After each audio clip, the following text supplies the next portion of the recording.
Em um relatório de julho, o Facebook divulgou que mais de 2,7 bilhões de pessoas usam alguma das redes sociais da empresa diariamente, em todo o mundo.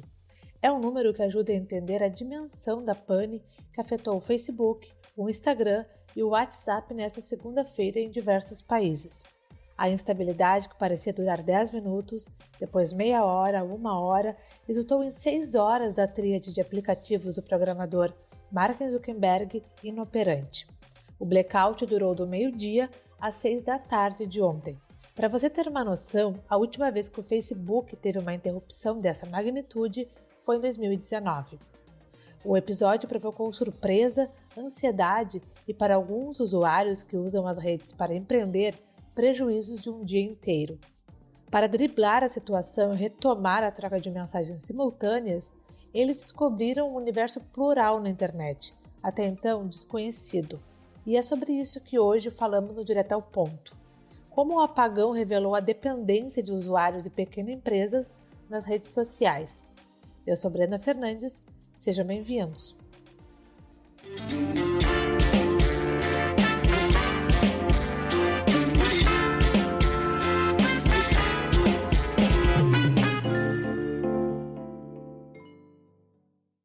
Quem segurou a revolta dos usuários foi o Twitter e o Telegram, este último concorrente direto do WhatsApp.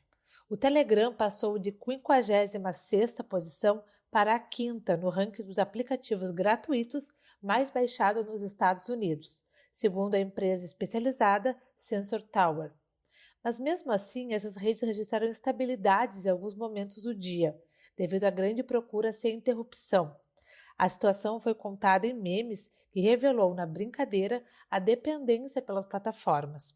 Para quem usa as redes sociais como atividade de trabalho, situação que cresceu na pandemia, a reação foi um pouco diferente. Algumas marcas sem site, sem ponto físico de contato, só restou esperar e contar o prejuízo. Enquanto isso, Mark Zuckerberg perdeu 7 bilhões de dólares, o equivalente a 38 bilhões de reais.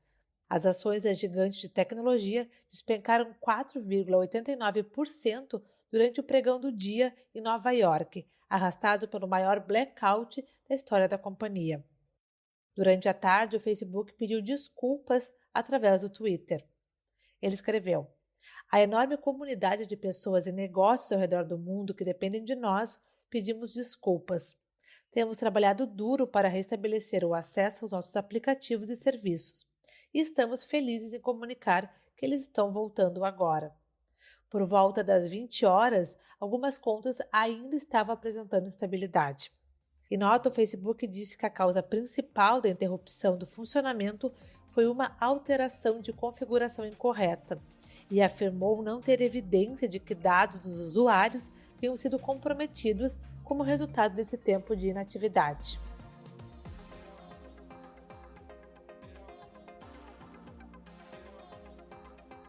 Agora, com as redes de volta, fica o alerta de pensar antecipadamente alternativas para futuros apagões, e que não devem ser raros, e a reflexão sobre o consumo dependente de 3 redes sociais.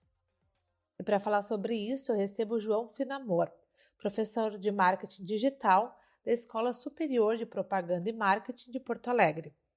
Olá, João, seja bem-vindo. Tudo bom? Tudo bem, Brenda? Para iniciar nossa conversa, não tem como não começar pelos primeiros relatos de usuários que identificaram que as redes estavam fora do ar e falaram que a internet tinha caído, relacionando o WhatsApp, Instagram e Facebook a todo o universo digital. O que isso revela sobre o usuário? É super interessante, né, que o brasileiro em si, ele atualmente, as plataformas que ele mais utiliza, que ele mais consome, são todas do mesmo grupo, né? Então, o WhatsApp em primeiro lugar, Facebook e Instagram. No momento que o brasileiro está ali no hábito, né? Olha o WhatsApp, olha o Instagram, ou vai para o Facebook, e não funcionou, em nenhum momento ele pensou, o primeiro momento, que tipo, é a plataforma, né? É a minha internet. E aí foi exatamente o que tu falou, o pessoal foi, testa 4G, volta, e volta para o Wi-Fi, desliga, até que se deu por conta que não era um problema de internet, e aí também que foi o que a gente todo pavor de muita gente, né, de estar sem essas ferramentas e sem essa plataforma. E como a gente está no momento de digitalização e como todo mundo realmente aderiu 100% de não ter, causou frisson com algumas pessoas. Essa dependência no consumo, ela é consciente? Ela não é consciente, né? Os usuários já entrou em tanto no hábito do brasileiro, né? Por exemplo, o WhatsApp. Se for avaliar com dados demográficos, né? O WhatsApp a gente consegue atingir pessoas com 60 a mais que estão fazendo transformação digital e estão começando, e jovens, né? 10, 11 anos já tem o WhatsApp para falar com seus pais. Então, eles já fazem parte muito do nosso cotidiano. Se a gente for ver dos últimos 3 anos que teve esse avanço na digitalização, todo mundo usa, né? Então, não ter e voltar é muito interessante, né? Porque ontem eu até brinquei, assim, é o momento de lembrar que o telefone serve para ligar, né? Também, ou usar e-mails, né? Os alunos da SPM, principalmente os entrantes que acabaram de entrar, eles não respondem e-mail, eles demoram e-mail, porque é uma geração que já não está habituada, né, a um princípio da comunicação que para a gente estava a velhos hábitos, né? Então, ontem foi um exercício, inclusive, de ver outras possibilidades e de entender também que temos que ter outras alternativas de comunicação e não ficar refém só de uma empresa, né, que é detentora dos principais canais de comunicação no mundo, não só do Brasil. Existe um espaço de diversidade e pluralidade na internet, para além dessas três redes. Por que essas experiências não chegam ao usuário? É uma combinação de sociedade, cultura e geração, né? Então, é natural no digital, principalmente, haver a massificação, né? Então, as gerações são massificadas e acabam indo pelo canal da moda, onde todo mundo tá. A gente viu a onda do TikTok, que mostra muito isso, o quanto depois que é massificado, todo mundo vai. Então, a gente tem essa primeira questão da popularidade relacionada à massificação. E aí, se a gente for avaliar, né, todo o cenário dessa evolução do digital, foi tudo gradual durante o nosso movimento, né? Todo mundo foi para o WhatsApp, depois o Facebook substituindo o Orkut, o Instagram vem substituindo para muitas gerações o papel do Facebook para alguns, e foi ficando realmente no nosso cotidiano, né? E volto, né? O ponto mais interessante é que, independente da geração, todos estão utilizando algum serviço do grupo, né? Então, as pessoas mais velhas, mais classes mais populares, com mais força no Facebook, jovens, algumas outras no Instagram, e todo mundo, a maioria, utilizando o WhatsApp, né? Então, ontem foi um momento de ver que todo mundo tá. E aí levantaram, né? Respondendo a tua pergunta, temos o Telegram, e aí foi interessante ver as plataformas caindo, porque também não estavam preparados para um volume de acesso naquele instante, né? Então a gente viu, o pessoal foi rapidamente para o Telegram, deu mais ali pelas 3, 4 da tarde, começou a ficar instável e também não estava tendo a velocidade. O Twitter começou que não carregava mais as imagens, né? Lembrando lá o velho tempo do Twitter balear, voltou de novo, né? O Twitter não carregando devido à quantidade de usuários mesmo, né? Então, foi um movimento ali da gente ver que, principalmente como ferramenta de comunicação, que realmente a gente tem que pensar em alternativas e sair um pouco da massificação e ver que vamos precisar em algum momento. Acho que foi legal também a reflexão de não podemos ficar refém de uma plataforma, né? A gente tem que se comunicar, senão é o caos, o apocalipse digital, né? Como é que ela poderia ser diferente? Como se pode contribuir para que essas pessoas tenham outras experiências de redes sociais? A gente deve ser o famoso boca a boca, né? Então, experimentar e falar, né? Eu vi, foi algo muito interessante que os meus estagiários da SPM, todos foram para o Discord, né? Que jogam games e tal, já estão habituados. Ah, não, mas o Discord tá ótimo, prof. Então, é muito interessante, que eu acho que é realmente ser o boca a boca e falar, olha, sabia que existia essa outra ferramenta? Vamos testar? Vamos ter aqui, né, de plano B. Tem muita gente que tem dos seus próprios negócios, inclusive, então vamos ter outros caminhos, outras ferramentas, né? Então, acho que isso que a gente está fazendo aqui, falando sobre outras possibilidades, já abre, né? A gente tem que estar atento e entender que no digital tudo é mutável e cabe nós já estarmos pensando também em outras alternativas de comunicação. Hoje a gente tem o caso das operadoras de telefonia, que já oferecem determinados aplicativos nos planos mensais, às vezes oferecendo até gratuidade. Isso, de certa forma, ajuda a alavancar o uso? É interessante, né, que esse movimento das operadoras, né, no momento que os usuários pararam de ligar, fazer ligação ou enviar SMS, eles tiveram que ter novos argumentos de contratação desses serviços, né? E pela própria característica das operadoras, eles sempre pensam na questão de atração, né? Então, eles trazem essas vantagens para atração e não, inclusive tem toda uma discussão, né, sobre o quanto eles fazem de retenção e fidelização, mas enfim, é uma discussão interessante que eles, de certa forma, com os pacotes e com as parcerias que eles têm com esses grupos, eles também são ferramentas e elementos do status quo que a gente chegou ontem, né? Acaba que essa escolha é um poder do usuário, não?